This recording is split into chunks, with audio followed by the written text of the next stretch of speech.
A mother knows her child's cry. Like a fingerprint on her soul, it's a sound that can't be forgotten or forged. In a drug-hazed delivery room at Westbridge Memorial, Nia Carter heard that cry. Strong, alive, perfect. But when she woke, they handed her a lifeless bundle and called her grief madness. What they didn't understand was this. You can forge death certificates, falsify records, and bury truth under mountains of lies. But you can't fake a heart-shaped birthmark on a senator's newly adopted baby, the same mark Nia had traced in her ultrasound just weeks before. They thought they could break a mother by stealing her child. Instead, they taught her how far a mother will go to bring her baby home. Sometimes the most dangerous force isn't power or money. It's a mother's love turned to fury by lies. Just before we get back to it, I'd love to know where you're watching from today. And if you're enjoying these stories, make sure you're subscribed because tomorrow's special episode is one you definitely don't want to miss. Nia Carter stood in her bedroom, carefully folding a soft yellow onesie to pack in her hospital bag. Her hands trembled slightly as she smoothed out the fabric, a mix of excitement and nervousness coursing through her body. At 39 weeks pregnant, she had imagined this moment countless times, but now that it was finally here, it felt surreal. "You okay, beautiful?" David's warm voice came from the doorway. Her husband's presence instantly calmed her racing thoughts. He crossed the room and wrapped his arms around her from behind, his hands resting gently on her swollen belly. "Just making sure we have everything," Nia replied, leaning back against his chest. "I can't believe we're finally going to meet our little one." David kissed the top of her head. "We've got this. You're going to be an amazing mother." Nia smiled, but a slight shadow crossed her face. She'd spent months preparing for this moment, reading every pregnancy book she could find, attending birthing classes, even earning a promotion at her consulting firm to ensure financial stability before the baby arrived. Everything was planned, down to the smallest detail. "I packed your favorite comfort items," David said, pointing to the carefully arranged hospital bag. "The lavender oil you love, those fuzzy socks your sister got you, and that playlist we made for the delivery." "What would I do without you?" Nia turned to face him, her dark eyes meeting his. They had met 5 years ago at a mutual friend's wedding, where David had charmed her with his terrible dancing and genuine kindness.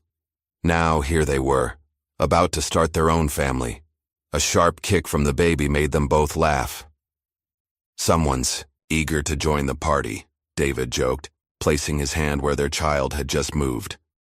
Nia was about to respond when another kick came, stronger this time. She winced, feeling a familiar tightening sensation across her abdomen. This contraction felt different from the Braxton Hicks she'd been experiencing. More intense, more real. "David," she breathed, gripping his arm. "I think it's time." The next few minutes passed in a blur of activity. David grabbed their packed bags while Nia changed into comfortable clothes, pausing occasionally to breathe through the increasingly frequent contractions. They had rehearsed this moment, but the reality was far more intense than any practice. Run. As they drove through the darkening evening toward Westbridge Memorial Hospital, Nia tried to focus on her breathing exercises, but an inexplicable sense of unease began to creep into her thoughts. The sunset cast long shadows across the road, and the familiar streets of their neighborhood somehow seemed different, more ominous. "You're awfully quiet," David said, glancing at her with concern. "Are you in pain?" Nia shook her head. "It's not that, I just have this weird feeling." She trailed off, unable to articulate the growing sense of dread in her chest. "Hey," David reached over to squeeze her hand. "Everything's going to be perfect. Westbridge is the best hospital in the area, and Dr. Thompson said your pregnancy has been textbook perfect." Nia nodded, trying to shake off her anxiety. She was being silly. Hormones and nerves, that's all it was. Still, as they pulled into the hospital parking lot, the imposing building seemed to loom over them, its windows dark despite the early evening hour. The automatic doors slid open with a soft hiss as they entered the maternity ward. The fluorescent, Lights buzzed overhead, casting a harsh glow across the sterile walls. A group of nurses at the reception desk looked up as they approached, their expressions oddly blank. "Hi, I'm Nia Carter," she said, breathing through another contraction. "I called ahead. I'm in labor." The nurses exchanged glances before one of them, an older woman with steel-gray hair, began typing into the computer. Her name tag read, Nurse Holloway. "Yes, Mrs. Carter," Nurse Holloway said, her voice mechanical. "We'll need you to fill out these forms." She slid a stack of paperwork across the counter, not meeting Nia's eyes. As Nia began filling out the forms, she noticed the nurses, speaking in hushed tones, throwing furtive glances in her direction. Their whispers seemed to echo in the quiet reception area, just soft enough that she couldn't make out the words. "Is everything okay?" David asked, noticing their strange behavior. "Of course," Nurse Holloway replied smoothly, though her smile didn't reach her eyes. "We're just preparing your wife's room." A younger nurse, her name tag reading Elena, approached with a wheelchair. Unlike the others, her expression held genuine warmth. "Let's get you settled, Mrs. Carter. How far apart are your contractions?" "About 6 minutes," Nia answered, easing herself into the wheelchair. The contractions were getting stronger, making it harder to focus on the growing sense that something wasn't right. As Elena wheeled her toward the delivery ward, Nia heard more whispers behind them. She caught fragments of conversation. "Special. Proiswantat in Protocol 7," before they turned a corner. The delivery room was dimly lit, the medical equipment casting strange shadows on the walls. A doctor Nia didn't recognize entered, his face obscured by a surgical mask. "Mrs. Carter, I'm Dr. Williams. I'm covering for Dr. Thompson tonight." His voice was clipped, professional. "Given your condition, we recommend administering a sedative to ease the delivery process." Nia frowned. "What condition?" "And I specifically requested a natural birth in my birth plan." "This is hospital policy," Dr. Williams interrupted, already preparing a syringe. "It's for the best." Before Nia could protest further, Nurse Holloway appeared at her side. "Your husband will need to wait outside. We're experiencing high patient volume tonight, and our policy—" "No," David interjected, stepping forward. "I'm staying with my wife." "Sir," Nurse Holloway's tone grew sharp, "if you don't comply, we'll be forced to call security." Nia watched in horror as 2 security guards materialized in the doorway. David looked helplessly between them and Nia, his face contorted with worry. "It's okay," Nia said, though everything in her screamed that it wasn't. "I'll be fine, just stay close." David squeezed her hand one last time before the guards escorted him out. As the door closed behind him, Nia felt truly alone for the first time since labor began. The next few hours passed in a haze of pain and confusion. The sedative, despite her protests, made the room spin and blur around her. Figures moved in and out of her vision, their whispers forming an endless, incomprehensible stream of sound. Through the fog, Nia tried to focus on what was happening. The contractions came faster, stronger, but the medication made it hard to distinguish one sensation from another. She caught glimpses of medical instruments, heard fragments of hushed conversations, but nothing made sense. "Heartbeat is strong. Procedure ready. Make it quick." Time seemed to stretch and compress like a rubber band. Nia fought against the heavy blanket of sedation, trying to stay present in this moment she had dreamed about for so long. But the medication was too strong, pulling her deeper into a twilight state between consciousness and darkness. Then, cutting through the fog like a beam of sunlight, she heard it, a cry. Strong, healthy, and undeniably real. Her baby. The sound filled her heart with joy even as her mind struggled against the encroaching darkness. "My baby," she tried to say, but the words wouldn't form. "Let me see." But consciousness was already slipping away, the room fading to black around her. The last thing she heard was her child's cry, growing fainter as if being carried away down a long corridor. When Nia finally opened her eyes, the delivery room was gone.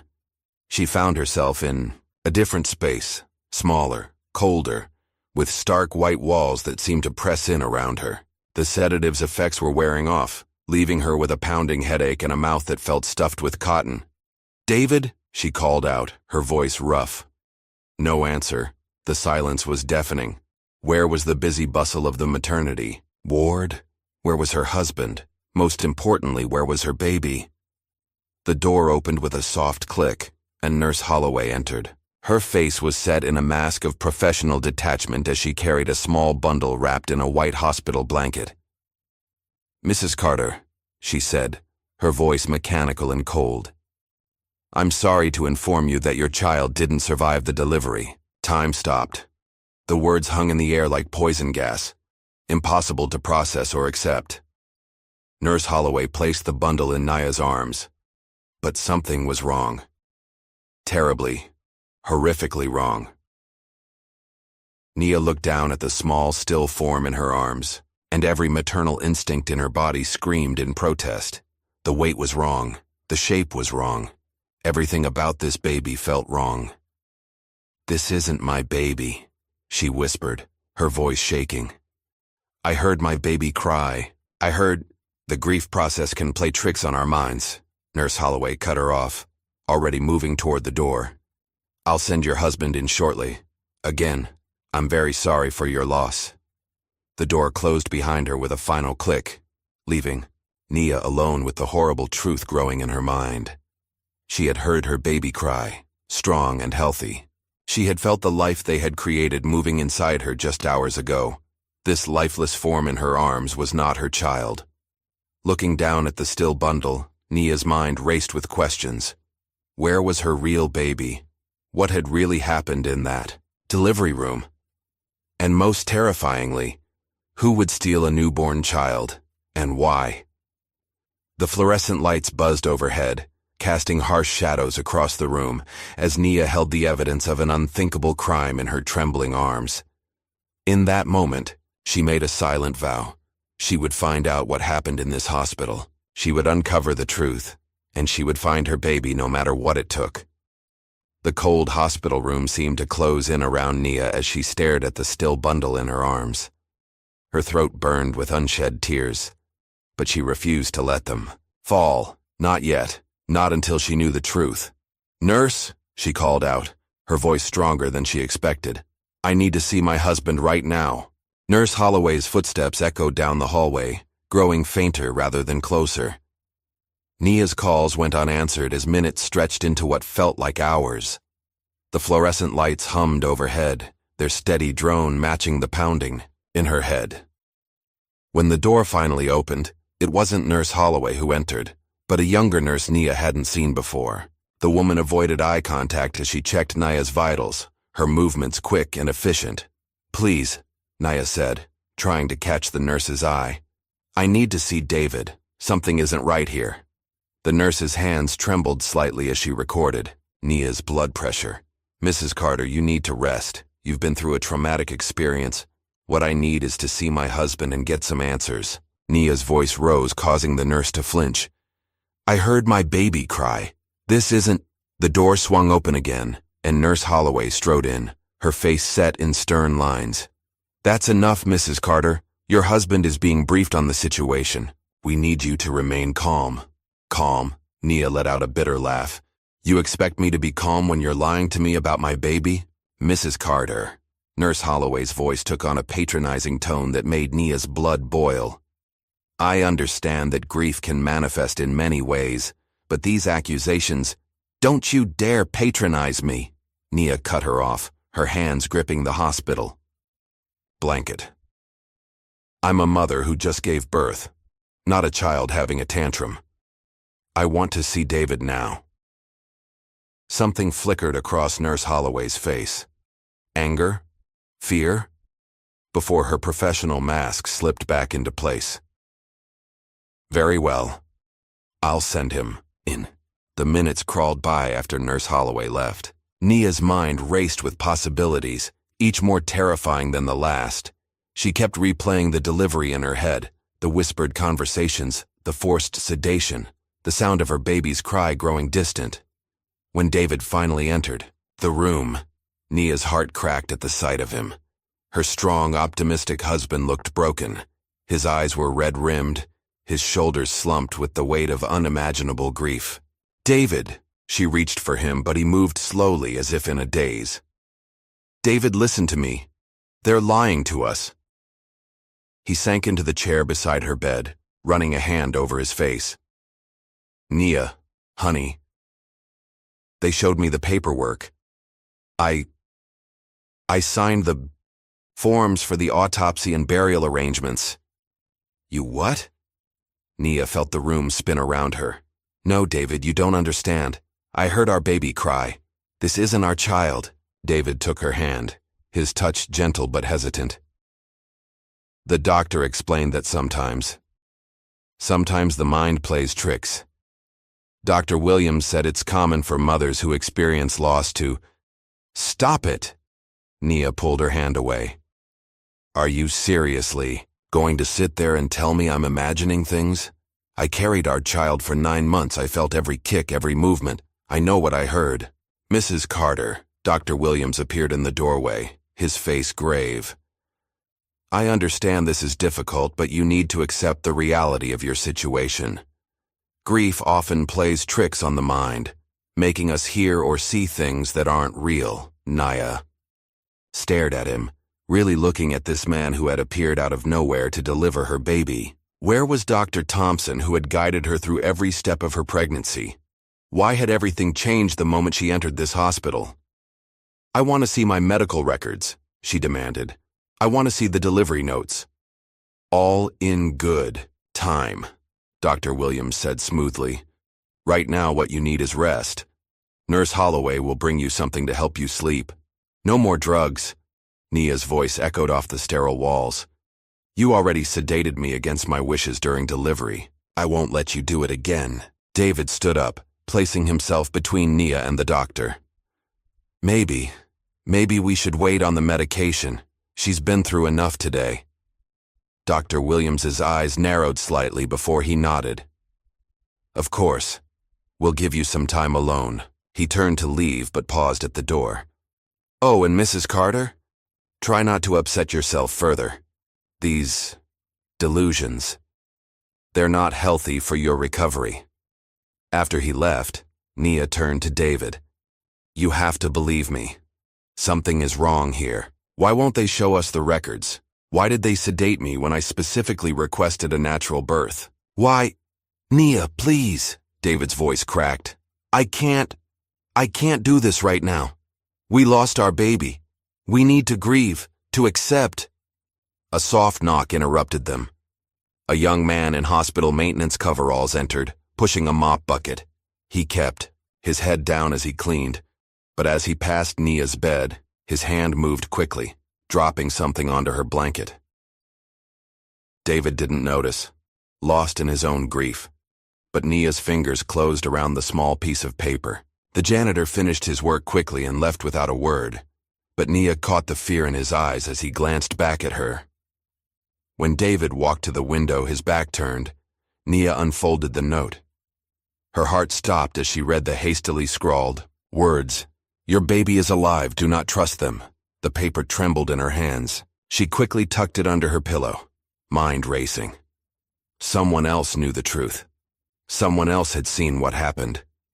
Before she could process this revelation, Nurse Holloway returned with discharge papers. "We think it's best if you continue. Your recovery at home, Mrs. Carter. The paperwork is all in order." "What?" David turned from the window. "But she just gave birth. Doesn't she need more time to—" "Our maternity ward is quite full," Nurse Holloway cut him off. "And given Mrs. Carter's emotional state, we believe home recovery would be best." Nia watched the nurse's face carefully. Every instinct told her this woman was lying. But why? What were they trying to hide by rushing her out? As David helped her dress, Nia's mind worked furiously. She needed allies, needed to find someone who could help her uncover the truth. She remembered the young nurse who had shown her kindness during admission. Elena. Maybe she would help. In the bathroom, changing back into her clothes, Nia studied her reflection. The woman who stared back at her looked haunted, but her eyes burned with determination. They had chosen the wrong mother to deceive. As they prepared to leave, Nia grabbed a nurse's arm, not Holloway, but one of the younger ones. "Could you give a message to Nurse Elena, the one who admitted me?" The nurse's eyes widened slightly. "I'm sorry, what was the message?" "Just tell her Nia Carter needs to speak with her about last night, about what she saw." The nurse nodded quickly and hurried away. Nia watched her go, noting how she immediately turned toward the nurse's station. Good. Let them worry about what Elena might have seen. The drive home was silent, heavy with unspoken words. David kept glancing at her, his face etched with concern, but Nia stared straight ahead. Her mind replayed every detail of the past 24 hours, looking for clues, for answers. Their house felt different when they arrived, empty in a way it hadn't been before. The nursery door stood slightly ajar, yellow walls seeming to mock them with their cheerfulness. David moved to close it, but Nia stopped him. "No," she said firmly. "Leave it open. This isn't over."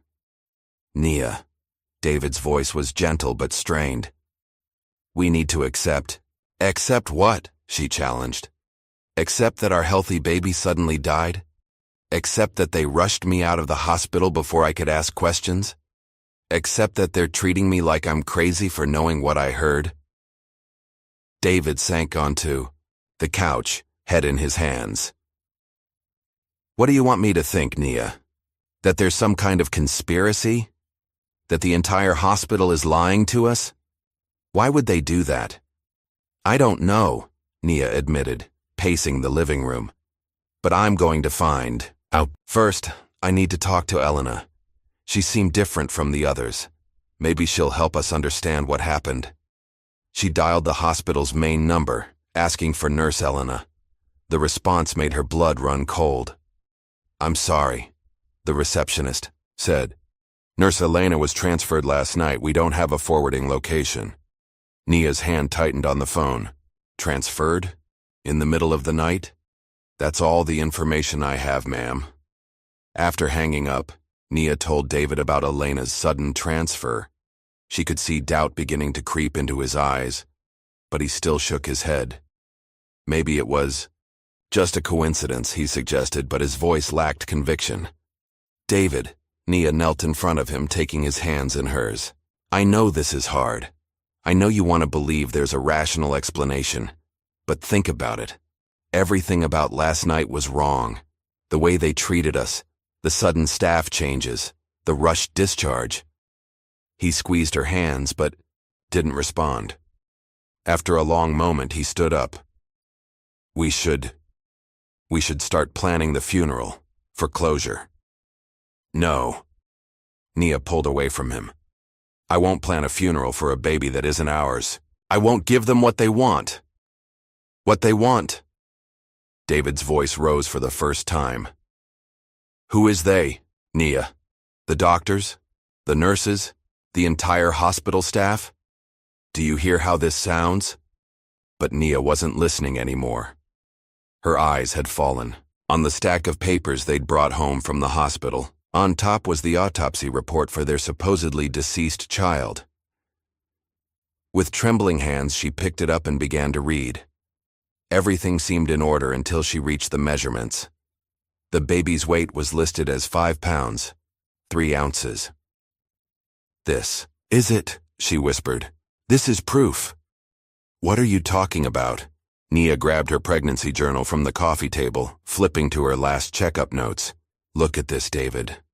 At my appointment last week, Dr. Thompson estimated the baby's weight at nearly 8 pounds. How did our baby lose 3 pounds in a week?" David stared at the conflicting numbers, his face pale. That could be an error in the estimate, or it could be proof that the baby they showed us wasn't ours. Nia's voice was steel now, her conviction absolute. Our baby is alive, David.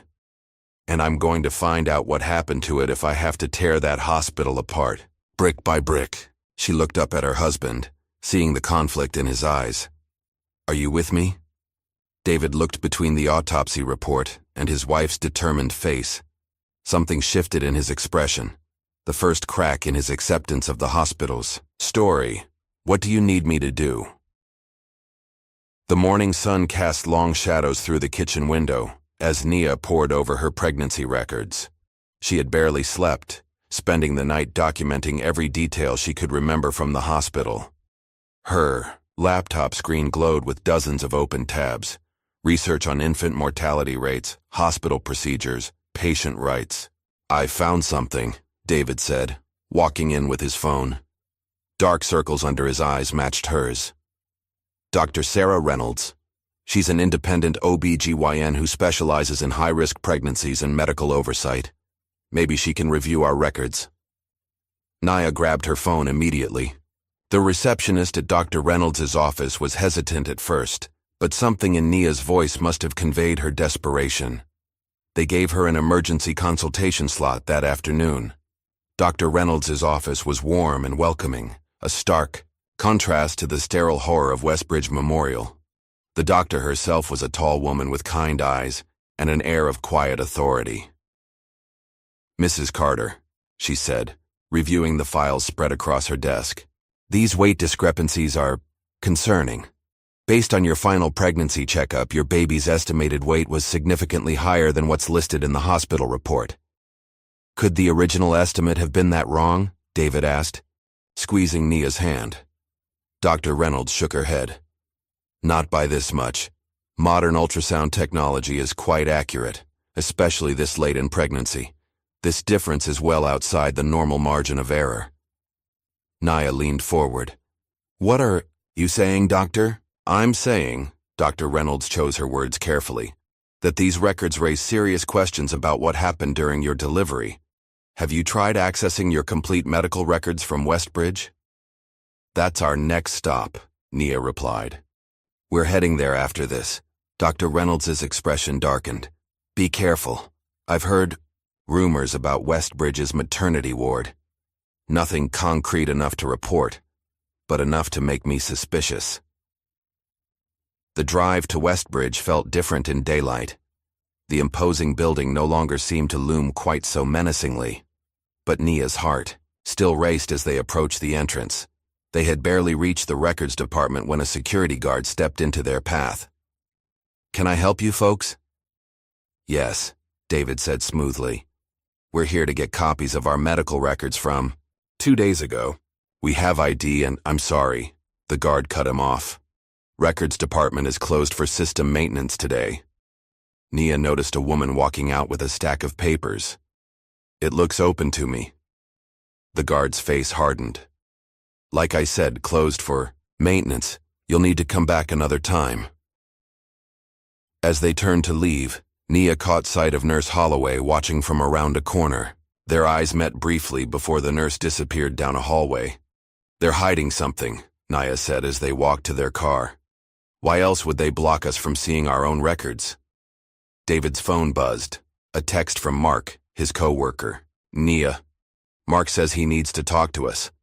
About his nephew who was born here last year. They met Mark at a quiet coffee shop across town. The usually jovial man looked nervous, constantly glancing over his shoulder as he spoke. My sister's baby, he said in a low voice. They told her he was stillborn, but she swears she heard him cry. The hospital rushed her out just like they did with you. When she tried to investigate, strange things started happening. Threatening phone calls, cars following her. Nia's hands trembled around her coffee cup. What happened? She gave up, Mark said bitterly. Moved to another state. But she's never been the same. When I heard your story, it's too similar to be coincidence. That evening, as they processed Mark's story, a news alert popped up on Nia's phone. Her breath caught as she read the headline. Local mother claims baby stolen. At Westbridge Memorial, hospital denies allegations. The article was about Ashley Thompson, a young black mother who had given birth at Westbridge the previous year.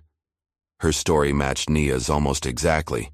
Unexpected sedation, separation from family, a baby declared dead despite being heard crying. "David," Nia called out, "we need to find this woman."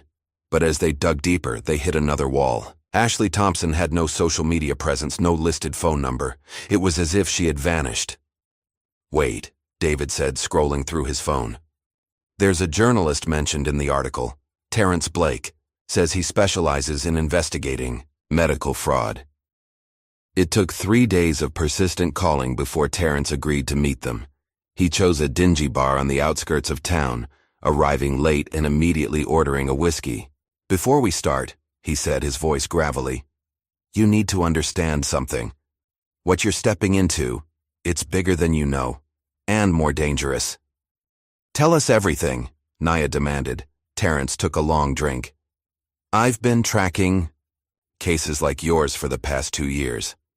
Healthy babies disappearing from hospitals, but only from certain mothers, women of color, low-income families, single parents. Always with the same pattern. Unexpected complications, rushed paperwork, missing records." "How many cases?" David asked. "That I can confirm? 15 across 3 hospitals? But I suspect there are many more. These people, they're careful.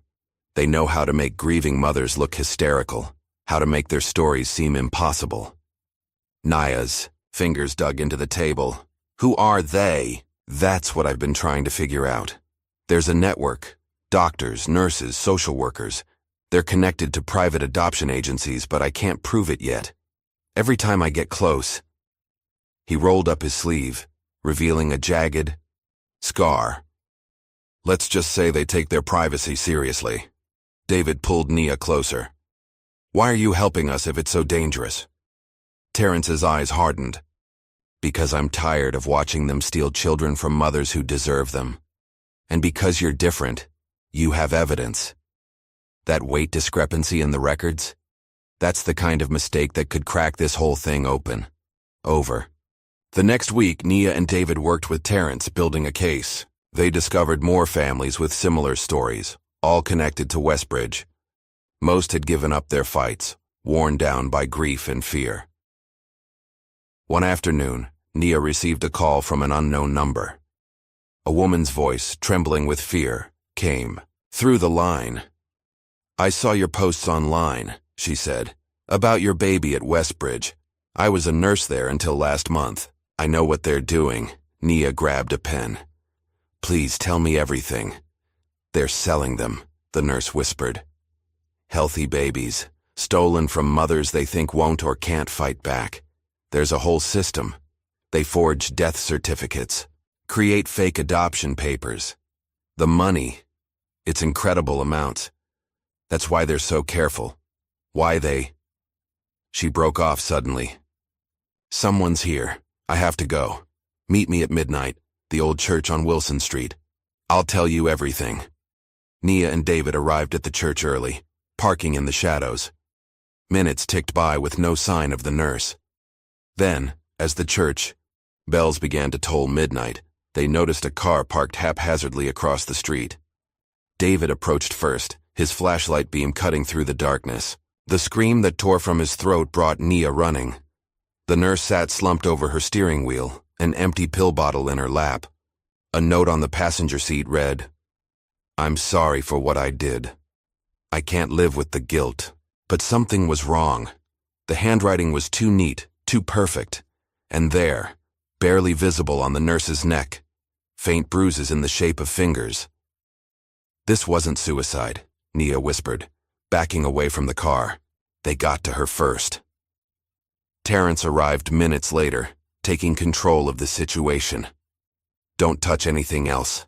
I have contacts in the police department, people who might listen. But you two need to get out of here now."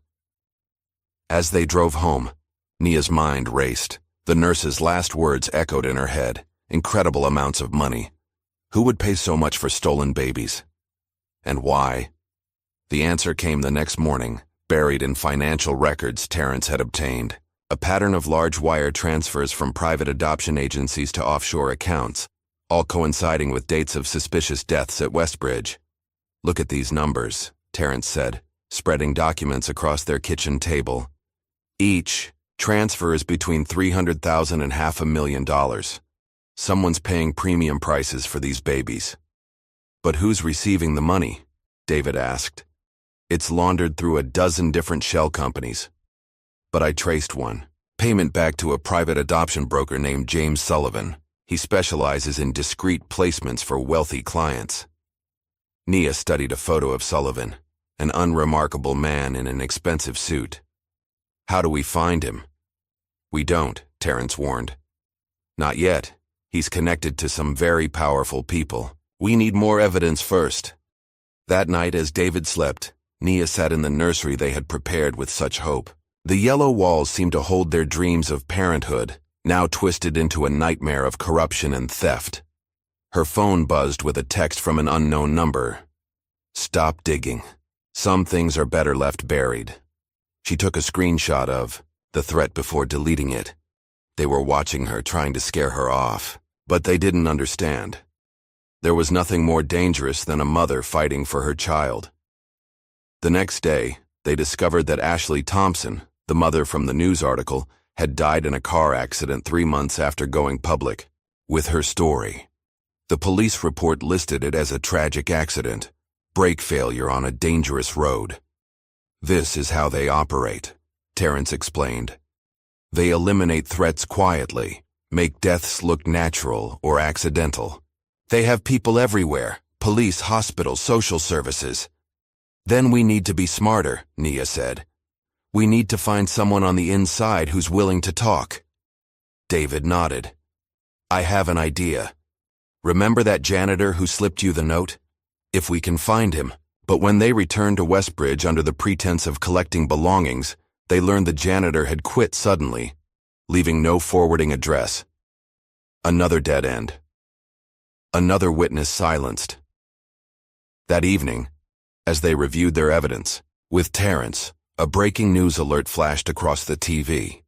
A prominent senator and his wife had just announced the adoption of a newborn through a private agency. "Wait," Nia froze, staring at the screen. "That baby, the birthmark on its shoulder." The camera zoomed in on the sleeping infant, showing a distinctive heart-shaped mark, identical to the one Nia had seen in her ultrasound photos. "That's my baby," she whispered, her voice breaking. "That's our child." Terrence was already typing frantically on his laptop. "The adoption was handled by Sullivan's agency. The timeline matches perfectly with your delivery date." David gripped the back of a chair, his knuckles white. "We have proof now. We can go to the police." "No," Terrence cut him off. "Not yet.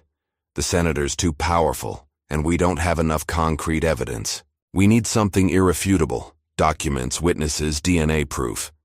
"Then how do we get it?" Nia demanded. "I have a contact in the hospital records department," Terrence said. "Someone who's been helping me gather evidence. Tomorrow night she's working late. If we can get in, breaking into the hospital?" David looked uncertain. That's what we're going to do," Nia interrupted. "I don't care what it takes. That's our baby being paraded on national television, and I'm going to prove it." As they planned their infiltration of Westbridge Memorial, none of them noticed the black SUV parked across the street, its tinted windows concealing the figure, watching their house. The figure spoke quietly into a phone. "They know about the senator's baby. Yes, I understand. It will be handled." Inside, Nia stood at her window, staring out at the night sky. Somewhere out there, her baby was alive. Being held by strangers who had no idea their joy was built on her pain, but not for long. Tomorrow they would find the truth. Tomorrow they would begin to tear down this wall of silence, and nothing, not threats, not fear, not all the money and power in the world, would stop her from exposing this conspiracy and reclaiming her child. The darkness pressed against the hospital windows as Nia crept through the deserted corridor. Terrence's contact had let them in through a service entrance, but now, surrounded by shadows and silence, every footstep felt like a thunderclap. The records room should be at the end of this hall, Terrence whispered, consulting the building layout on his phone. Sarah's keeping the security cameras on a loop, but we need to hurry. David touched Naya's shoulder. Maybe I should go first. No. Nia cut him off. This is my fight. I need to see these files myself. The records room was smaller than she expected, walls lined with filing cabinets and a single computer terminal glowing in the darkness. Nia's hands shook as she began searching, through the files, looking for any trace of that night. Here, she breathed, pulling out a folder. This is wait, she frowned, flipping through the pages.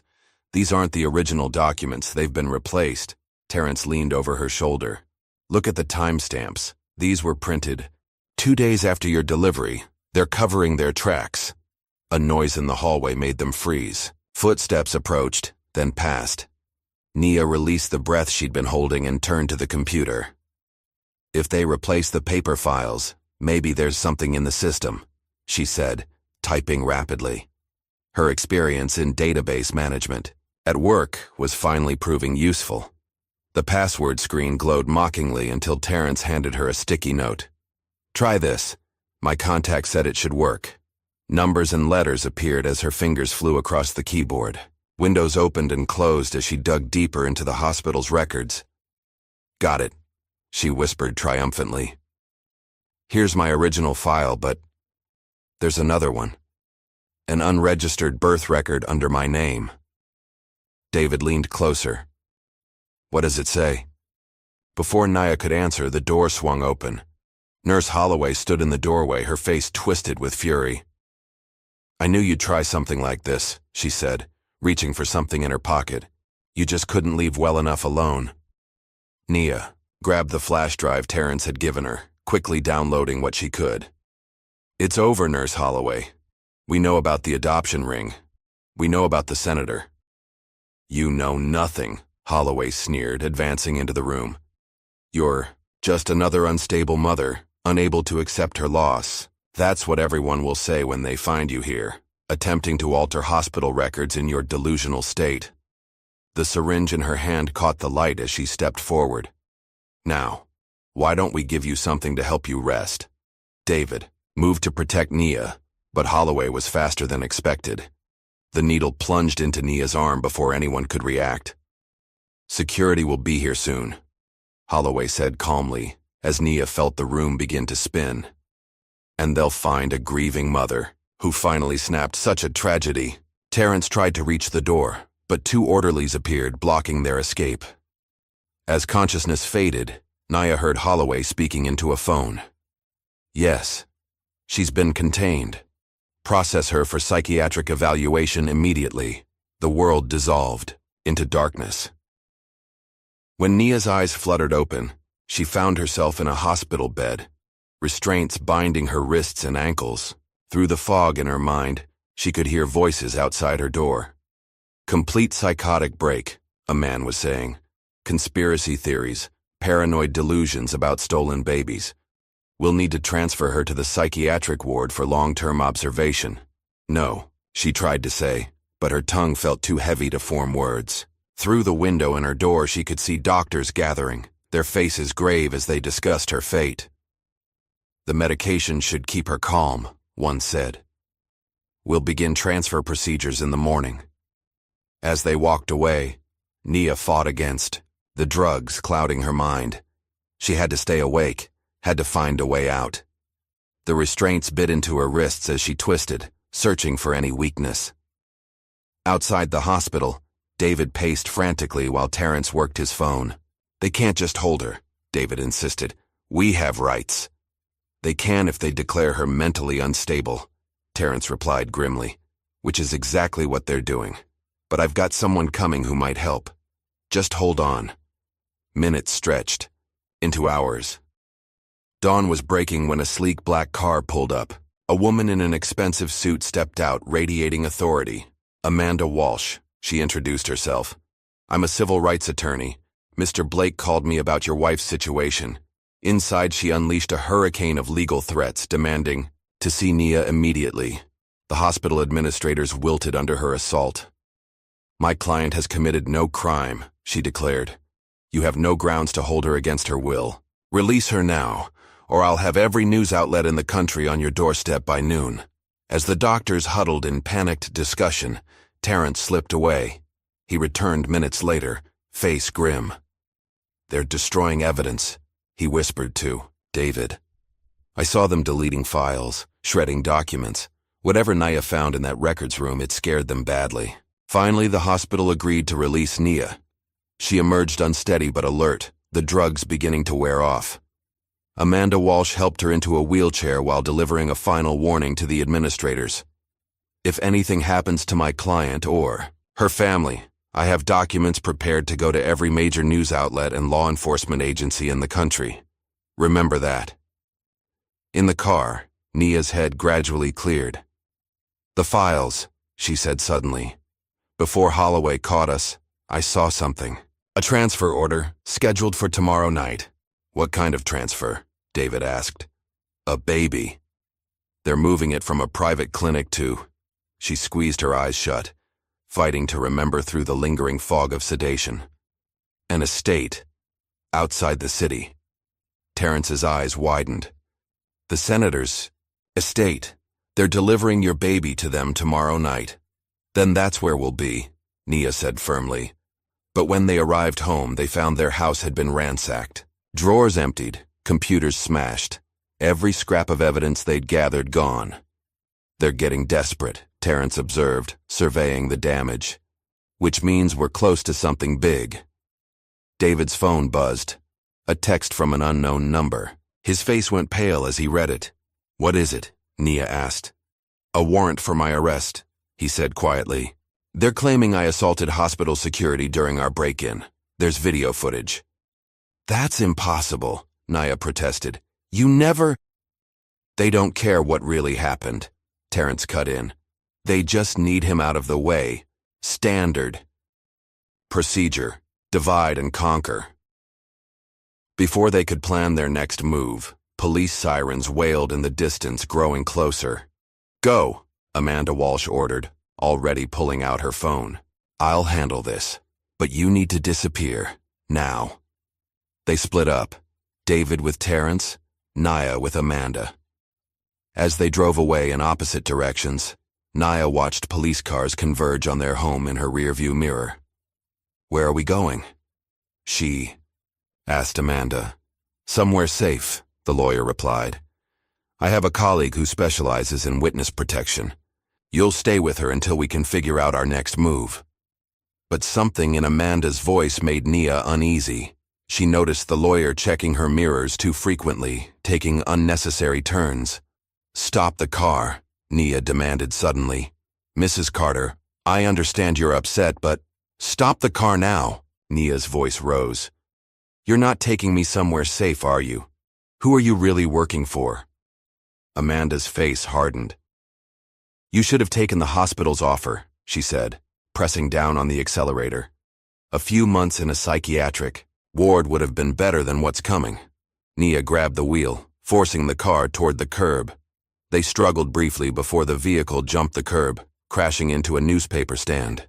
Dazed but conscious, Nia stumbled out of the car. Amanda Walsh lay slumped over the airbag, blood trickling from a cut on her forehead.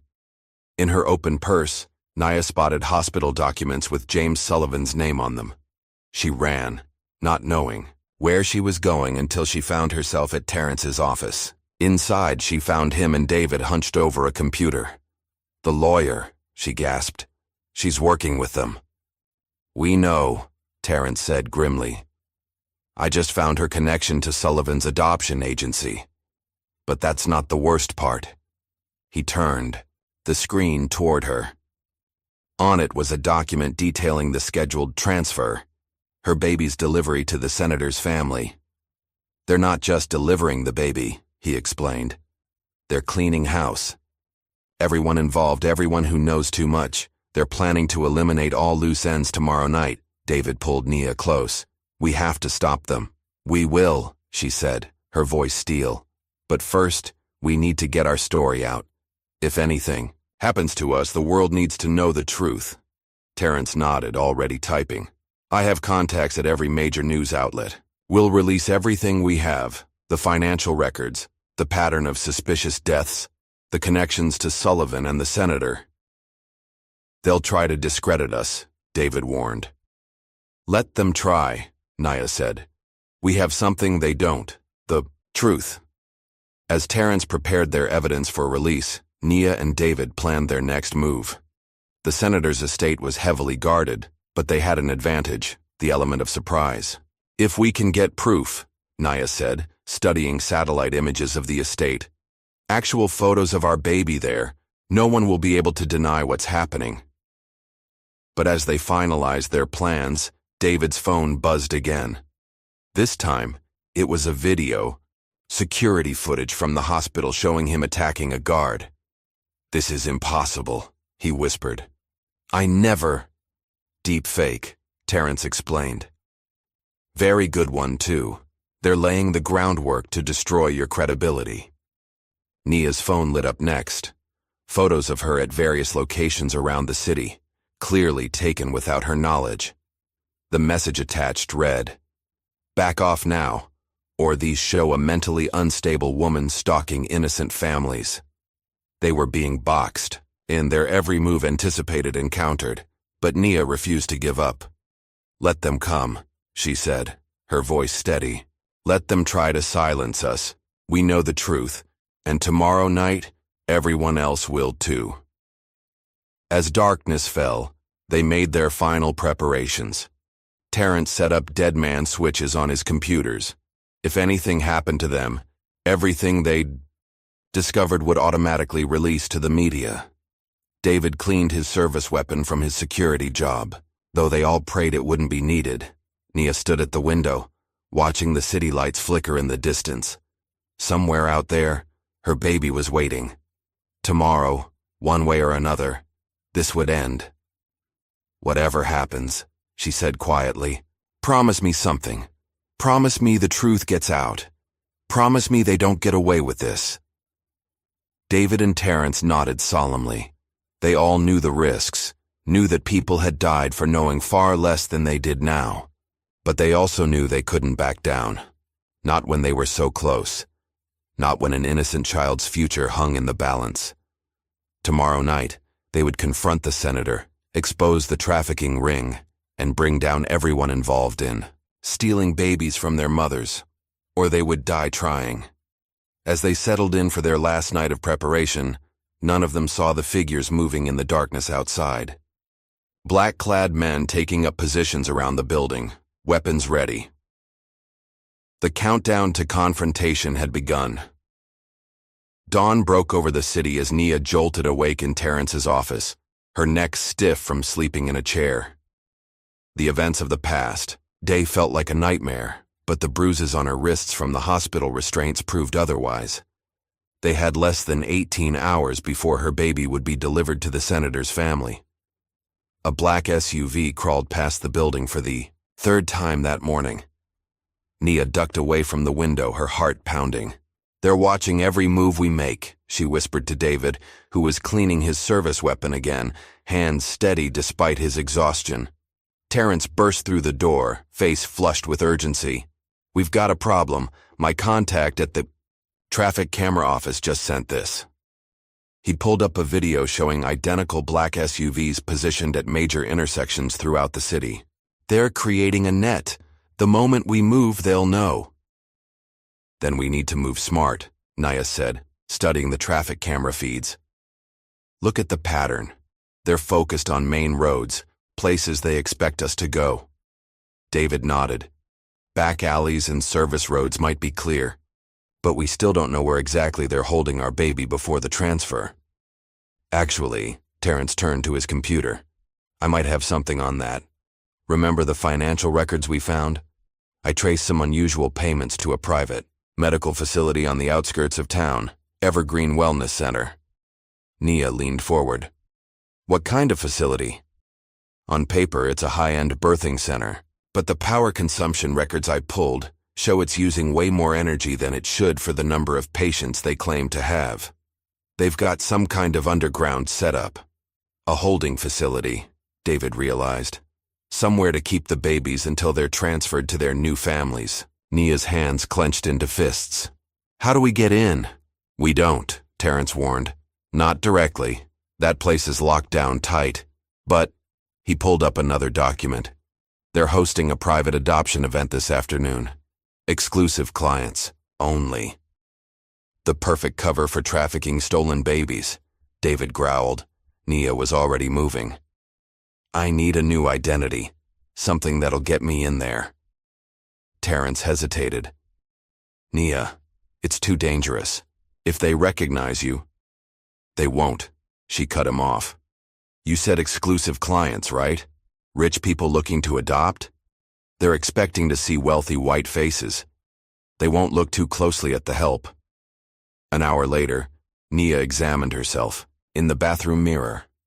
Her hair was pulled back severely and she wore a catering company uniform that Terrence had somehow procured. Most importantly, she wore colored contacts that transformed her warm brown eyes to a cold blue. The catering company is legitimate, Terrence explained, handing her a staff ID. They have no idea they're being used as cover for baby trafficking. Just blend in with the other servers. David grabbed her arm.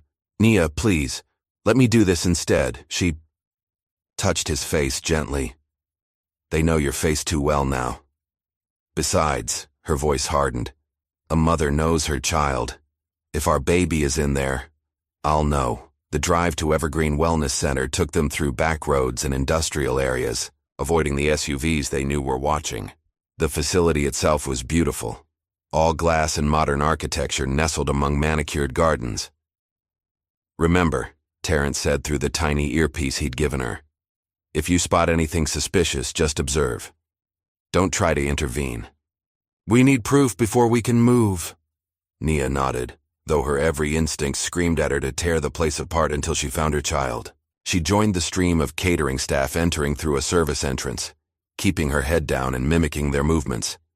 The event was set up in a large atrium, sunlight streaming through glass walls onto elegant tables and wealthy couples in expensive clothes. Everything looked perfectly normal, perfectly legitimate. Then she saw them. The babies. They were being brought out one at a time by nurses in pristine uniforms, each infant carefully swaddled and presented to potential parents like merchandise, at an exclusive boutique. Nia's hands shook as she arranged appetizers on a silver tray. These children had been stolen, just like her baby. Each one represented a mother somewhere, grieving a loss that wasn't real. She moved through the crowd, scanning each infant, looking for the distinctive birthmark she knew would be on her child's shoulder. Most of the babies were kept in a separate room, brought out only when requested by interested parties. 6 more infants in the viewing room, she whispered, pretending to adjust her earpiece. I need to get back there. Be careful, David's voice crackled in her ear. Security's watching that door closely. Nia waited until she saw another server enter the room, then quickly followed with her tray of empty glasses. Inside, the temperature was carefully controlled, soft music playing as nurses tended to clear bassinets arranged in a semicircle.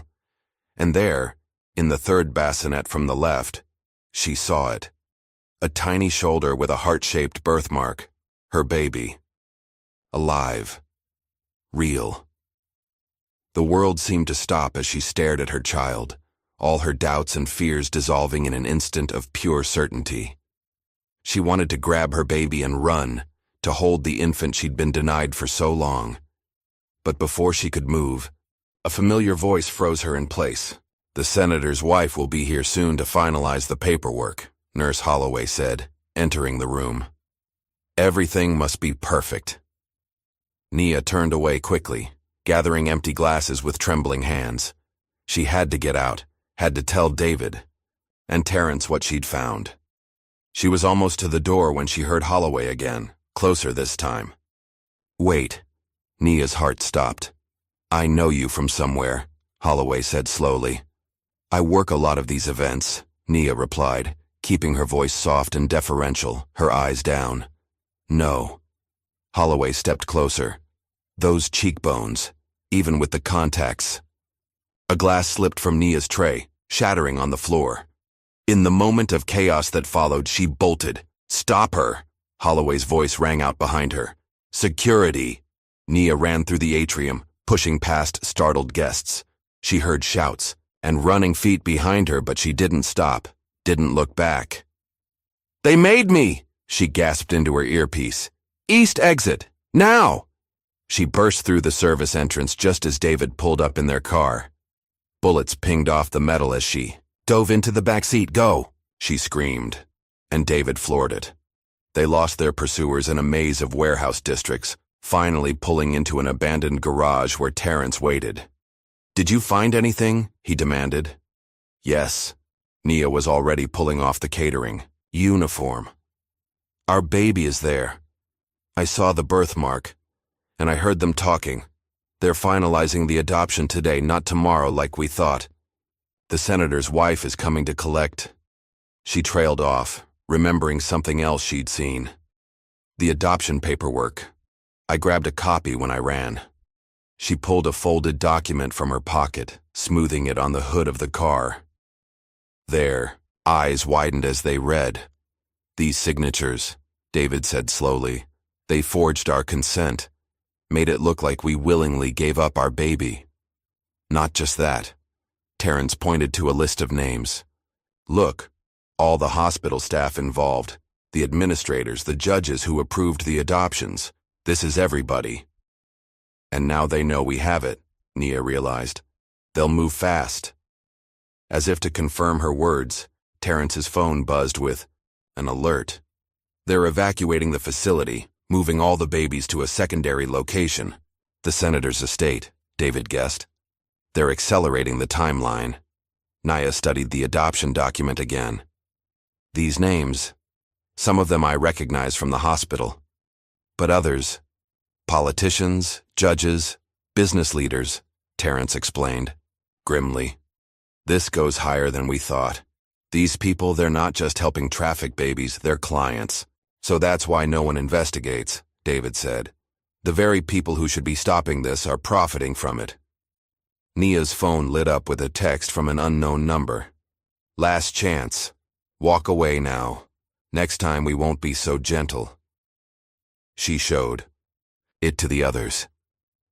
"They still think they can scare us off." "Because they don't understand what they're dealing with," David said, pulling her close. "They've never faced a mother fighting for her child." Terrence was already plotting on his laptop. "The senator's estate is like a fortress. Guards, cameras, motion sensors. Getting in won't be easy." "Then we don't get in," Nia said. "We make them come to us." The men looked at her questioningly. "Think about it. What's the one thing these people care about more than getting babies to sell? Protecting their reputations." Understanding dawned on Terrence's face. "We threaten to expose them." "Not threaten," Nia corrected. "We actually do it. Release everything we have. The financial records, the forged documents, the names. Put it all online. Send it to every news outlet." "They'll try to discredit us," David warned. "Let them try." "While they're busy doing damage control, we use the chaos to get into the estate." Terrence nodded slowly. "It could work. They'll have to deploy resources to contain the media fallout. Might pull security from the estate to protect other locations. But the moment we release the evidence, we'll have targets on our backs," David said. "We already do," Nia reminded him. "At least this way, if something happens to us, the truth gets out." They spent the next hour preparing the evidence for release. Terrence set up secure servers to distribute the information, while David called in every favor he had from his security workdays, gathering intel on the senator's estate. Nia studied floor plans and aerial photos, memorizing every possible entry and exit. The estate sprawled across 10 acres with the main house set back from the road behind layers of security. "The nursery will be here," David pointed to a wing of the house. "Recently renovated, extra power consumption, separate climate control. Guards? Nia asked. At least 12 on rotation, plus whatever extra security they bring in for the baby's arrival. Terrence looked up from his computer. Everything's ready. One button, and all our evidence goes live. Nia took a deep breath, her hand hovering over the keyboard. This was it, the point of no return. Once they released the evidence, there would be no going back. A crash of breaking glass made them all jump. A canister rolled across the floor, spewing gas. "Out!" David yelled, grabbing Nia's arm. "Now!" They ran for the back exit, as armed men, in tactical gear, burst through windows and doors. Bullets sprayed across the room as they dove for cover. "The evidence!" Nia screamed. "Release it!" Terrence slammed his hand down on the enter key just before a bullet caught him in the shoulder. He stumbled but kept running. They made it to the car, peeling out of the garage as bullets pinged off the metal. In the rearview mirror, Nia saw more black SUVs joining the pursuit. "They're hurting us," David realized, swerving to avoid a roadblock, trying to force us onto their route. Nia's phone exploded with notifications as their evidence hit the internet. News alerts, social media explosions, text messages from unknown numbers threatening everything from death to lawsuits.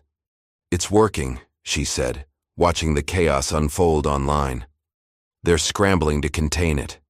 A bullet shattered their back window, making them all duck. David turned down an alley, scraping paint off both sides of the car. "We need to split up," Terrence gasped, holding his bleeding shoulder. "Too easy to track us together." "The hospital," Nia said suddenly. "David, take Terrence there." "What? No, I'm not leaving you." "Listen to me. They'll have people watching hospitals expecting us to go to a private clinic. Take him to Westbridge, the last place they'll look. Find Dr. Reynolds. She'll help." David wanted to argue, but one look at Terrence's pale face made him nod.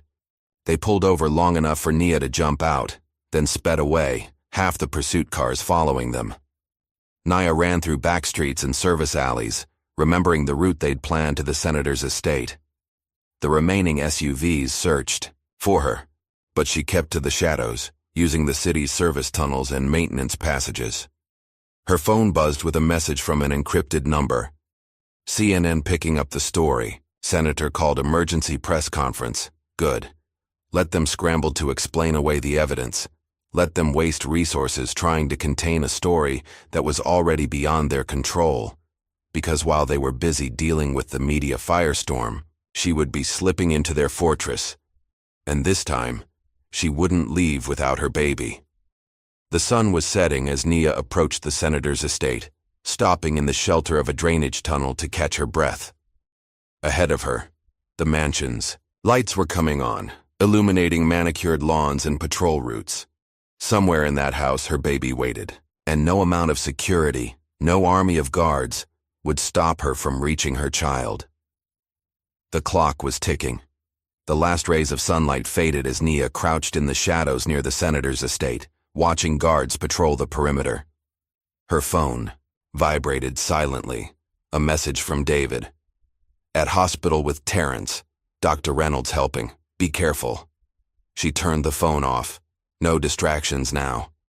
The estate loomed before her, its manicured lawns crossed with security beams and motion sensors. Getting in would be nearly impossible, but she didn't have to get in. Not yet. Their evidence release had worked better than expected. News vans clustered at the estate's main gate, reporters shouting questions at the stone-faced guards. Through the bars, Nia could see people rushing in and out of the mansion, lights blazing in every window. Her earpiece crackled. "Movement at the east gate," a woman's voice said. "2 black SUVs approaching." Nia touched the earpiece. "Copy that, Sarah." Dr. Reynolds' cousin worked private security, and she'd agreed to help monitor the estate's communications. Another ally in their growing network of supporters. The SUVs rolled through the gates, their tinted windows hiding their occupants. But Nia didn't need to see inside to know who they carried. The senator's security team, coming to clean up his mess. "Hold position," Sarah's voice warned. "More vehicles coming." 4 more SUVs appeared, moving in formation. As they passed through the gates, Nia caught a glimpse of James Sullivan in one of them, his face tight with anger. "They're all here," she whispered. "The whole operation." "Wait," Sarah said sharply. "Something's wrong. These vehicles, their heat signatures don't match the occupant numbers they reported at the gate." Before Nia could process this warning, the night exploded into chaos. Armed men erupted from the SUVs, their weapons trained, not on the reporters or the estate, but on Sullivan's car. "Federal agents!" a voice boomed through a megaphone. "Everyone stay where you are!" Gunfire shattered the evening calm. Sullivan's men returned fire, using their vehicles as cover. The reporters scattered, screaming, as bullets flew in all directions. Nia pressed herself against a tree, heart pounding. This wasn't part of the plan. Who had called the FBI? Her answer came in the form of another message, this one from Terrence. "Sorry, had to make a call. Old friend at the bureau owed me. Use the chaos." She smiled grimly. Trust Terrence to have one last card up his sleeve. The firefight at the gate had drawn most of the estate's security. Through her binoculars, Nia could see guards rushing to respond, leaving other areas exposed. "Sarah," she whispered. "I need a gap in the perimeter, south side." "Working on it," Sarah replied. "Stand by. There. Service entrance. 2 guards. But they're distracted by the commotion." Nia moved like a shadow through the landscaping, years of dance training making her steps silent. The guards at the service entrance stood with their backs to her, weapons ready but attention fixed on the gunfight at the main gate. She was nearly at the door when a voice behind her said, "That's far enough, Mrs. Carter." Nia turned slowly. Nurse Holloway stood there, a pistol aimed steadily at her chest.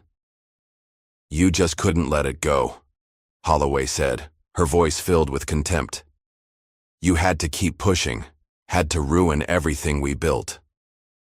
"Everything you built?" Nia's voice shook, with rage. "You mean the system you created to steal babies from their mothers? To destroy families for profit?" "Profit?" Holloway laughed harshly. "You think this is about money? This is about putting unwanted children with parents who deserve them. Parents with the means, the connections to give them proper lives. Unwanted?" Nia took a step forward, even as the gun tracked her movement. "My baby was wanted, loved. You had no right." "Rights?" Holloway's face twisted. "What right do people like you have to raise children in poverty, in broken homes? We're giving these babies a chance at real futures." "A future built on lies?" Nia's hands clenched. "On the pain of mothers who will never know what happened to their children? Sacrifices must be made for the greater good." Holloway's finger tightened on the trigger. "And now, I'm afraid, you'll have to be one of them." A shot rang out, but it wasn't from Holloway's gun. The nurse's eyes widened in surprise as she looked down at the spreading red stain on her chest. Behind her stood David, his service weapon still raised. "Nobody touches my wife," he said quietly. Holloway crumpled to the ground as Nia ran to David, embracing him fiercely. "Terrence?" she asked. "Safe with Dr. Reynolds. The FBI raid was his idea, called in a favor from an agent who's been building a case against Sullivan for months." Gunfire still echoed from the front of the estate. David grabbed Nia's hand. "Come on." While they're distracted, a new sound cut through the chaos, a baby's cry. Nia's head snapped up, every maternal instinct recognizing that voice. "The nursery," she breathed. "West Wing." They moved through the service entrance, David leading with his weapon ready. The house was a maze of marble floors and expensive artwork, but Nia followed the sound of her child's cries unerringly. They encountered 2 guards, but the men were more focused on the FBI raid outside. David dealt with them quickly, efficiently, using his security training to neutralize without killing. The nursery door was locked, but David made short work of it. Inside, they found a scene straight from a luxury magazine: pale blue walls, custom furniture, a hand-painted mural of clouds and stars, and there, in an ornate crib, was their baby. Nia rushed forward, tears streaming down her face as she lifted her child. The birthmark on the tiny shoulder confirmed what her heart already knew. This was her baby, alive and perfect. Well, isn't this touching? They spun to find Senator Michael Anderson standing in the doorway, a hunting rifle trained on them. His wife clutched his arm, her face streaked with tears. "Please," Mrs. Anderson begged, "please don't take our baby." "Your baby?" Nia's voice rose. "This is my child. Mine. You stole?" "We gave that child a chance," the senator roared. "A life of privilege, of opportunity. What could you offer? A broken home? A life of struggle?" "Love," Nia answered simply, holding her baby close. "Truth. The chance to grow up knowing who they really are." "Pretty words," Anderson sneered. "But they won't matter much when they find your bodies. Another tragic murder-suicide. The unstable mother who couldn't accept her loss, who killed her husband before turning the gun on herself." "That won't work this time," David said calmly. "The FBI has your whole operation. Sullivan's probably already cutting a deal." "The FBI?" Anderson laughed. "You think I can't handle the FBI? One phone call to Washington won't help," a new voice interrupted. Agent Thomas Parker stood in the hallway, weapon drawn. "Because we're not just the FBI, we're parents. Parents who've watched children disappear from hospitals across the country. Parents who finally have proof of what you've been doing." More agents filed in behind him. The senator's face went slack as he realized the magnitude of his exposure. "Michael," his wife pleaded, "do something." The senator raised his rifle, desperation in his eyes. Multiple shots rang out. When the echo faded, Senator Anderson lay dead, his wife screaming as agents secured her. The rifle lay unfired at his feet. "Mrs. Carter," Agent Parker approached carefully. "We'll need to document everything, get statements. But first, let's have a doctor check on your baby." The next hours passed in a blur of medical examinations, police statements, and tearful reunions. David never left Nia's side as they sat in a FBI medical van, their baby finally in their arms where it belonged. News helicopters circled overhead as more arrests were made. Sullivan, caught trying to flee. Hospital administrators, corrupt officials, the whole network crumbling under the weight of exposed truth. "There will be more," Agent Parker told them. "This operation wasn't limited to one hospital, one city. But thanks to your evidence, we can finally bring it all down." Terrence appeared, his shoulder bandaged but his eyes bright with triumph. "The story's breaking worldwide. No one can bury this now." Dr. Reynolds arrived to check on the baby, tears in her eyes as she watched Nia with her child. "Perfect health," she confirmed. "They took good care of the merchandise at least." "Don't call my baby that," Nia said sharply. "I'm sorry." Dr. Reynolds looked ashamed. I can't believe they did this to so many families, that they thought they had the right." David touched Nia's shoulder. "It's over now. We can go. Home." But Nia shook her head. "Not yet. There's something I need to do first." She walked to where Mrs. Anderson sat in a police car, her face blank with shock. "I want you to know something," Nia said through the open window. "I understand wanting a child so badly it hurts. But what you did, stealing babies from mothers who loved them, who wanted them, that wasn't love. That was selfishness." Mrs. Anderson finally met her eyes. "We just wanted a family," she whispered. "So did we," Nia replied. "The difference is, we were willing to make one honestly." She turned away, back to her real family. David wrapped his arms around her and their baby as reporters shouted questions and cameras flashed. "Let's go home," she said softly. But as they walked to the waiting FBI vehicle, Nia noticed something odd. The agent holding the car door wasn't he one of the guards from Evergreen Wellness Center? She opened her mouth to warn David, but it was too late. The agent moved with shocking speed, a syringe plunging into David's neck. Nia tried to run, but more false agents appeared, surrounding them. Her baby was torn from her arms as David crumpled to the ground. "Did you really think it would be that easy?" Nurse Holloway's voice came from behind her.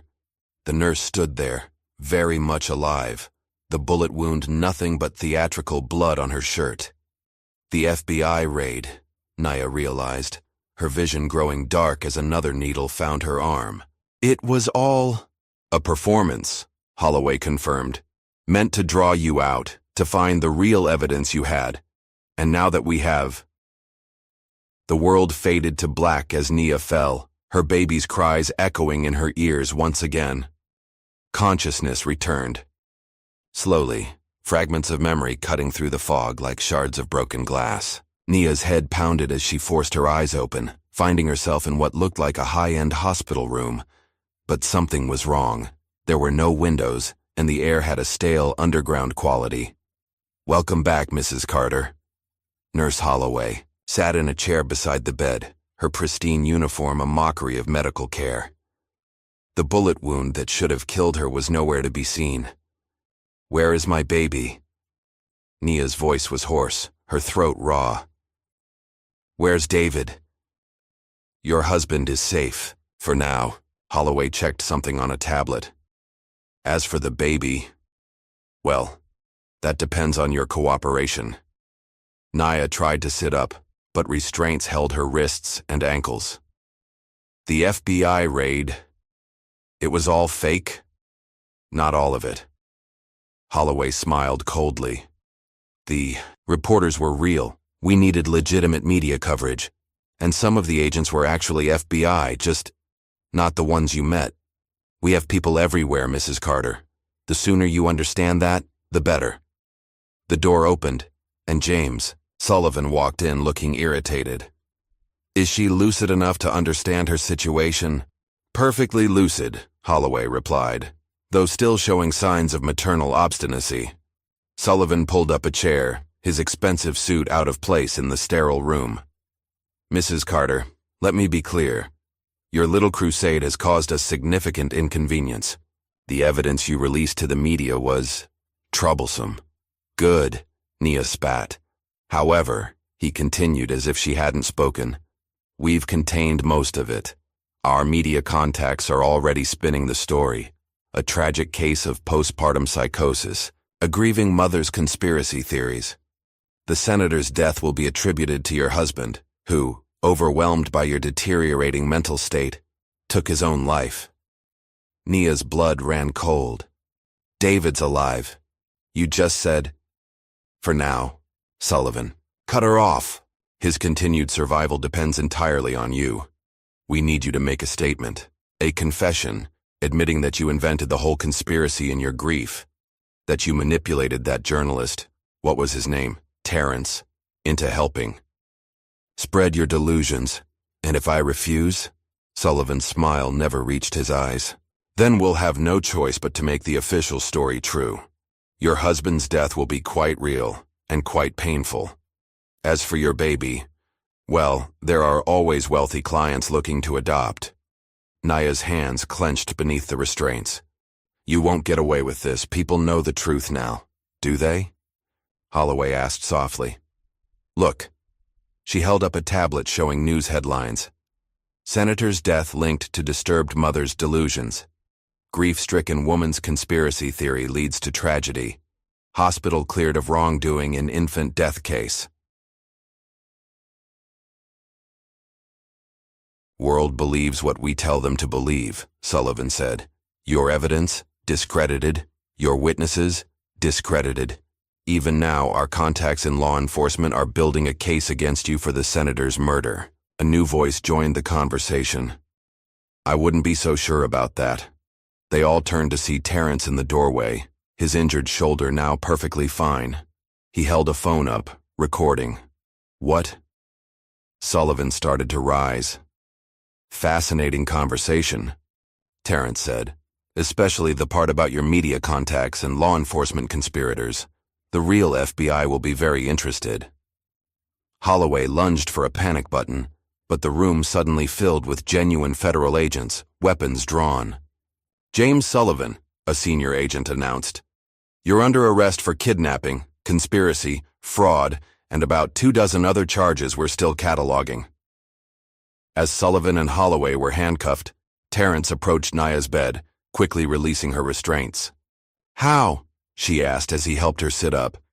"Did you really think I'd trust an old friend at the FBI without verifying first?" He grinned. "When the raid turned out to be fake, we knew they'd try something like this, so we let them think they'd won, while the real FBI built their case. David, the baby, safe. The FBI secured them first before moving in here. This whole facility is being raided as we speak." Naya's legs were unsteady as she stood, but determination drove her forward. They emerged from the underground medical wing into chaos. FBI agents swarmed everywhere, arresting staff and seizing documents. Computer experts downloaded servers while evidence teams cataloged rooms full of forged birth certificates and adoption papers. "Mom!" The cry came from down the hall. David ran toward her, their baby cradled safely in his arms. Nia collapsed into them, tears flowing freely as she held her family. "I'm sorry," David whispered. "They grabbed me first, tried to make me believe. You were the one behind everything. But I knew you'd never give up."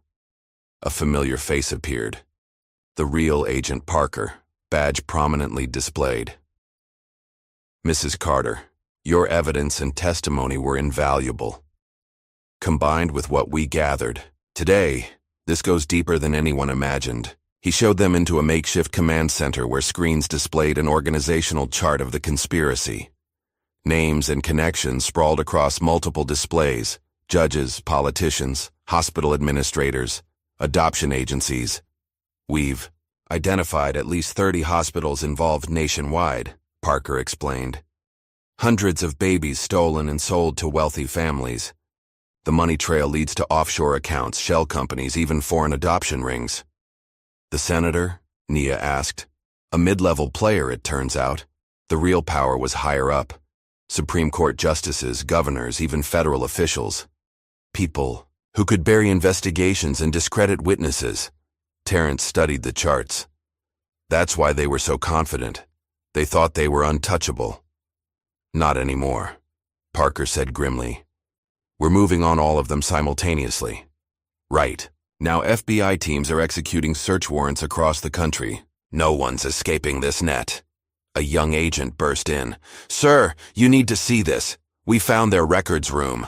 They followed him to a vast underground chamber. Floor-to-ceiling filing cabinets stretched into the shadows, each drawer labeled with a year and hospital name. "My God," David breathed. "How long has this been going on?" "Decades," the agent replied. "We're finding cases dating back to the 1980s. But here's the really important part. They kept DNA samples. From every baby, every birth mother. They used them to match infant features with adoptive parents' preferences." Naya felt sick. "They treated babies like designer handbags. But now we can use those samples to find them," Terrence realized. "To reunite families." Parker nodded. "It will take time. But we'll find them all. Every stolen child, every grieving mother. They'll finally know the truth." As if to emphasize his words, they heard commotion from above. More agents leading out handcuffed suspects, including hospital staff they recognized from Westbridge. "Dr. Williams," Nia said coldly, as the fraudulent doctor was led past. He couldn't meet her eyes. "We thought we were doing the right thing," he muttered. "Giving them better lives." "Better?" Nia's voice shook with rage. "You took them from mothers who loved them, who wanted them. You destroyed families for profit. There's no justification for that." More arrests followed throughout the day. Hospital administrators, social workers, corrupt officials. Each new face revealed another layer of the conspiracy. But the most shocking revelation came when they found Nurse Holloway's private office. Hidden behind a false wall, they discovered photos, hundreds of them. Holloway with powerful figures, all involved in the trafficking ring, and behind her desk, a family tree. "She was one of them," Terrence said, studying the documents. "One of the stolen babies, adopted by the original architects of the conspiracy, raised to continue their work. That's why she believed in it so strongly, David realized. She thought she was saving them, giving them the same opportunity she had. Naya shook her head. She was as much a victim as the babies she stole. But that doesn't excuse what she did. As evening fell, they gathered in an FBI briefing room. Parker updated them on the operation's progress. "Sullivan's talking," he reported. "Naming names, providing account numbers. The whole network is unraveling, but—" He hesitated. "But what?" Nia asked. "Some of the conspirators are still out there.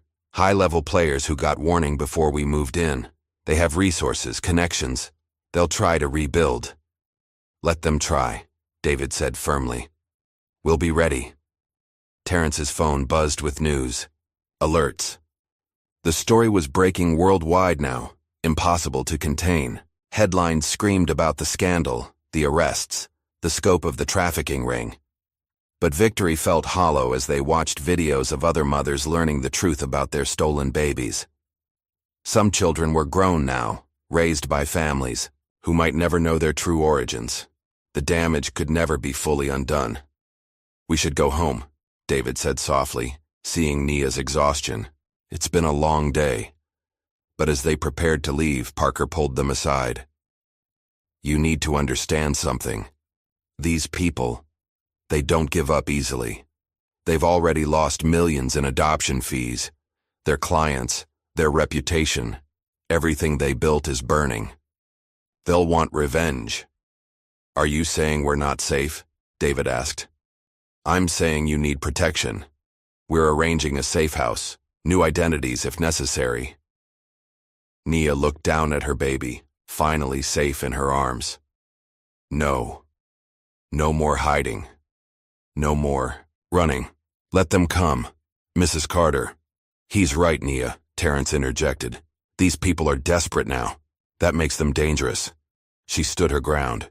"They tried to take my baby, tried to destroy my family. I won't let them force us into hiding. We'll face whatever comes, but we'll do it on our terms." Later that night, in the heavily guarded hotel room the FBI had arranged, Nia watched her baby sleep. David dozed in a chair nearby while Terrence worked on his laptop, documenting everything for the story that would shock the world. Her phone lit up with a message from an encrypted number. "You've started a war you can't win. Everyone has a weakness. We'll find yours." She showed it to Terrence, who immediately began tracing it. "Blocked," he reported. "But it proves Parker was right. They're not done." "Neither are we," Nia said firmly. A noise outside made them all tense. But it was just agents changing shifts, their presence a reminder of both the danger and their protection. As if sensing her anxiety, the baby stirred. Nia lifted her child, holding them close, breathing in that perfect newborn scent. "I've got you," she whispered, "and I'm never letting go again." Through the hotel window, she could see news vans still camped outside, their lights illuminating the darkness. Tomorrow, they would have to face them, tell their story, help other families find their stolen children. But for now, in this moment, she had everything she needed, her baby in her arms, her husband beside her. The truth finally exposed. A car alarm went off in the parking lot. In the distance, a helicopter's searchlight swept across the city. Somewhere out there, the remains of the conspiracy plotted their revenge. The war wasn't over, but Nia Carter was ready for battle. 3 weeks after the raid, Nia stood before a bank of microphones in the federal courthouse. Camera flashes erupted as she gripped the podium, her voice steady despite her racing. "Heart, my name is Nia Carter, and I'm here to tell you the truth about a criminal enterprise that has stolen thousands of babies from their mothers. Not just at Westbridge Memorial, but at hospitals across the country." David stood behind her, their baby safely in his arms, while Terrence watched from the side, his recorder capturing everything. Agent Parker and his team provided security, their eyes constantly scanning the crowd. "These people didn't just steal our children," Nia continued. "They stole our truth. They used their power and influence to make grieving mothers doubt their own minds, their own hearts. But today, that ends. She held up a thick folder of documents. This contains evidence of over 3,000 cases of infant trafficking, spanning 4 decades. Names, dates, DNA records, proof that can't be buried or denied. And we're releasing all of it right now. The room erupted into chaos as reporters shouted questions. But Naya wasn't finished. To every mother who heard her baby cry before being told it died, you weren't crazy. You weren't imagining things. Your baby is alive and we're going to find them. Her words triggered a wave of new revelations. Mothers across the country began coming forward, sharing stories that matched the pattern. Hospital staff burdened by years of guilt started talking. The conspiracy's careful walls of silence crumbled under the weight of exposed truth. But victory came with a price. That evening, as they left the courthouse under heavy FBI protection, shots rang out. A sniper's bullet shattered the window of their SUV, missing Nia's head by inches. "Get down!" David shielded them with his body as agents returned fire. Their driver executed a perfect defensive maneuver, speeding them to safety while backup teams pursued the shooter. "They're getting desperate," Terrence said later at the safe house, watching agents sweep the perimeter. The evidence release hit them hard. Their wealthy clients are turning on them, demanding answers. Naya rocked her baby, who had somehow slept through the entire incident. How many got away from the original organization? Too many, Agent Parker admitted, joining them. "We got most of the hospital staff, the mid-level operators. But some of the key players, the ones with real money and power, they slipped away." Like who? Marcus Walsh, for one. Amanda Walsh's husband. He was the financial architect behind the whole operation. Disappeared with millions in trafficking profits. David's hand tightened on his weapon. After the shooting, he'd resumed carrying it constantly. What about the clients? The ones who knowingly bought stolen babies?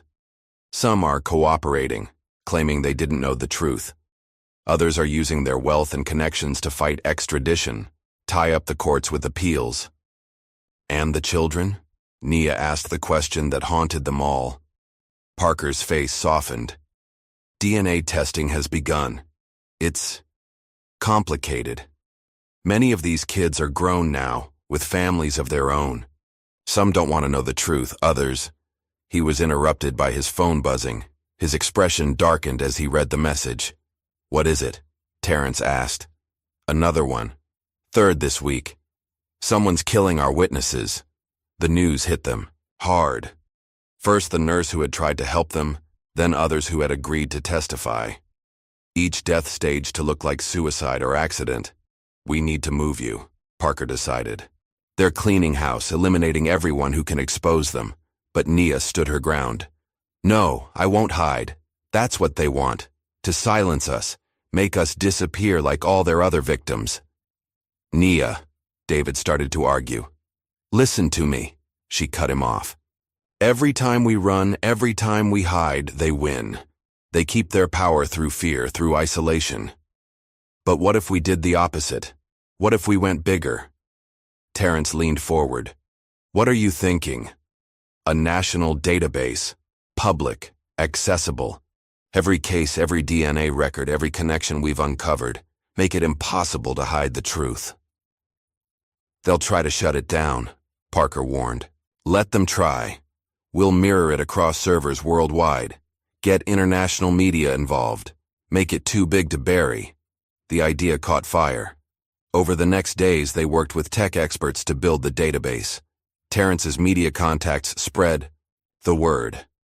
Families began submitting DNA samples, hoping to find their stolen children. The conspiracy fought back hard. Denial of service attacks hit their servers. Legal threats poured in. More witnesses died in suspicious accidents. Then came the morning Nia found her baby's crib empty. The note left behind was simple. Time to end this. For one horrifying moment, her world stopped. Then training and instinct took over. She triggered the FBI's emergency protocols while David reviewed security footage. The kidnapper had been good, but not good enough. A single frame caught their face. Amanda Walsh, Nia breathed, staring at the image. She's working with her husband. The FBI launched a massive manhunt, but Nia knew they were missing the point. This wasn't about running away. This was a challenge. Her phone confirmed it. Coordinates sent from an encrypted number along with a message. Come alone, or the baby dies. Tell anyone the baby dies. You started this. Time to finish it. David saw the message over her shoulder. It's a trap. Of course it is. Nia was already moving, checking her gun, a gift from Parker after the sniper incident. But it's also our chance to end this. I'm coming with you. No. She touched his face gently. They'll be watching. One wrong move and we lose everything. I need you to create a distraction. Keep the FBI busy while I handle this. Nia, trust me, a mother knows what to do. The coordinates led to an abandoned church outside the city. Once grand, now decaying, its stained glass windows watched like hollow eyes as Nia approached. Amanda Walsh stood at the altar, holding Nia's baby. Marcus Walsh lounged in a pew nearby, his expensive suit incongruous, in the dusty sanctuary. Quite a performance these past weeks, Marcus said, applauding mockingly. The press conference, the database, the international attention, you've cost us billions. Where's Nurse Holloway? Nia asked, noting the woman's absence. Dead. Amanda's voice was cold. She outlived her usefulness, started having regrets. Like you should be having. You're a mother too, Amanda. How can you be part of stealing babies from their mothers? Part of it? Amanda laughed. I created it. This was my vision. Holloway, Sullivan. They were just tools. I saw the potential in matching unwanted children with deserving families. The profit was just a bonus. Unwanted? Nia took a step forward, stopping when Amanda tightened her grip on the baby. We wanted our children. We loved them. You had no rights, Marcus cut in. Rights are for people with power. You want to talk about rights? Let's talk about the right of wealthy families to have children. The right of babies to grow up with every advantage. The right of a mother to raise her own child, Nia countered. The right of families to stay together. Noble sentiments, Amanda sneered. But this ends today. You're going to make a new statement. Admit you made everything up. That your grief drove you to paranoid delusions. The evidence was faked. The database compromised. And if I refuse? Amanda held the baby over the altar rail. The drop to the stone floor below was significant. You won't refuse, Marcus said confidently. No mother would take that risk. Nia's hand moved slowly toward her gun. You're right. No mother would. Everything happened at once. The gun cleared its holster as Amanda started to release her grip, but Nia wasn't aiming at them. The shot hit the ancient rope holding the chandelier, sending it crashing down between them. In the chaos, Nia launched herself forward, catching her baby as Amanda stumbled back. More shots rang out. Marcus, firing wildly in the dust and confusion. But he hadn't counted on the FBI team hidden outside, brought in during the night by the one person Nia had trusted with her plan. Terrence burst through a side door, his camera recording everything as agents swarmed in. The Walshes never had a chance. You knew we were watching, Amanda said as handcuffs clicked around her wrists. How? A mother always knows, Nia replied, holding her baby close. I just had to give you enough rope to hang yourselves. The evidence they found in the Walshes. Possession was damning. Offshore accounts, blackmail material, lists of wealthy clients still waiting for adoptions. The last pieces of the conspiracy laid bare. Hours later, as the sun set behind the old church, Nia sat with David and their baby, watching the FBI process the scene. It's really over, David said wonderingly. This part is. Nia looked down at their child. But there are still families out there, still truth to be uncovered. Terrence joined them, his camera finally powered down. The database is exploding. DNA matches coming in from around the world, families finding each other after decades. Agent Parker approached with news from the interrogations. The Walshes are talking, trying to cut deals, but it won't help them. We have everything. Names, dates, every baby they ever stole. And the families? Naya asked. The ones who knowingly bought stolen babies? They'll face justice too. It won't be easy. Lot of wealth, lot of power trying to keep this quiet. But the truth's too big to hide now. He handed her a file. Speaking of truth, remember that nurse who helped you? The one who died? She left this for you. Inside was a letter and a USB drive. The letter was simple. For the mothers, all of them. Let them know they weren't crazy. Let them know their babies lived. Nia held her baby tighter as tears fell. We'll tell them. We'll tell everyone. In the weeks that followed, their database became a beacon of hope. DNA matches brought families together. Adult children learned their true histories. The wealthy clients who had bought stolen babies faced criminal charges. But healing would take time. Some reunions were joyful, others painful. Many adopted children struggled with their new reality. Birth mothers faced difficult choices about revealing long-buried truths. Through it all, Naya and David kept fighting. They established a foundation to help reunite families, to provide counseling and support. Terrence's documentary exposed the trafficking rings methods, helping other hospitals identify and prevent similar schemes. One evening, as they watched their baby sleep safely in the nursery they had once feared would remain empty, Naya's phone buzzed with a news alert. Another hospital, she told David. Florida this time, same pattern. He squeezed her hand. Different players? Same game? Maybe. She was already reaching for her laptop. Or maybe part of the old network, trying to start over. You want to check it out? It wasn't a question. He knew her too well. Those mothers deserve to know the truth, she said. Their babies deserve to be found. David nodded, already pulling up flight information. When do we leave? Nia looked at their sleeping child, then back at the article about missing babies. In Florida. The war wasn't over. Perhaps it never would be, as long as people valued profit over families, power over truth. But she wasn't fighting alone anymore. She had David, Terrence, Agent Parker, and a growing network of allies. Most importantly, she had the truth and the unshakable strength of a mother's love. Tomorrow, she decided. We leave tomorrow. As she turned off the nursery light, she smiled. Let them try to hide their crimes in darkness. She would always be there, bringing truth into the light. Because that's what mothers do. They protect their children, all of them. What makes a mother? Is it the act of giving birth, or is it the fierce, unrelenting love that refuses to be silenced? In Nia's story, we learned that sometimes the strongest voice isn't the one speaking from positions of power. It's the one whispering, I know. You're out there, into an empty nursery every night. If this story moved you, show your support with a like. Subscribe for more gripping tales of justice, love, and triumph against impossible odds. Turn on notifications, because every day, we bring you stories that need to be told.